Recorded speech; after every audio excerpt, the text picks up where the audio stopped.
Investigators are working to determine what led up to the discovery of skeletal remains in a Columbia neighborhood. The bones were found at a home that's currently under renovation. Here's Shannon Taylor. Richland County coroner confirms with News 19 that the bones found at Kilbourne Road are in fact human remains.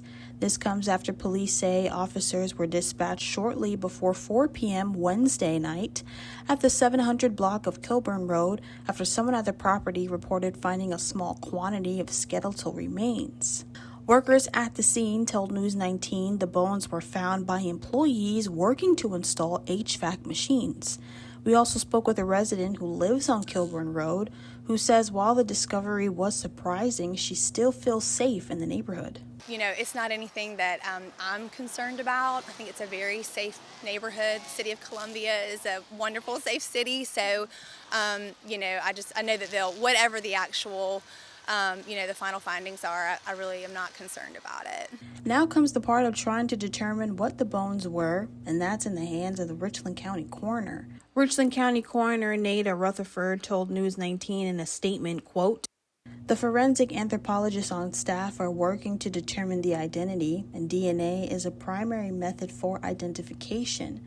To learn more about the process and next steps on how coroners work with law enforcement to identify remains, we reached out to Sumter County Coroner Robbie Baker. We work very closely with them because usually they'll be at the autopsy with us.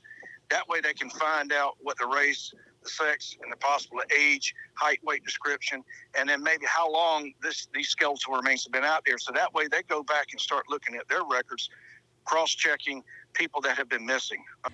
Baker says cases like this also serve as a reminder that coroners must always be prepared for unexpected calls as they assist investigators across the region. The first thing I started thinking of is, you know, let me get my head start working, but for the next one that comes up in my county. And every single coroner in this state is going to, during their career, is going to work a couple. Some larger counties work like Richland, going to work even more, but it just gets my clock and my wheels turning in my head, making myself sure that I'm planning and looking ahead for the next situation like this that comes about. So that way I know what my plan of action is. In Columbia, Shannon Taylor with News 19, WLTX. Again, those remains found here in Richland County. Tonight,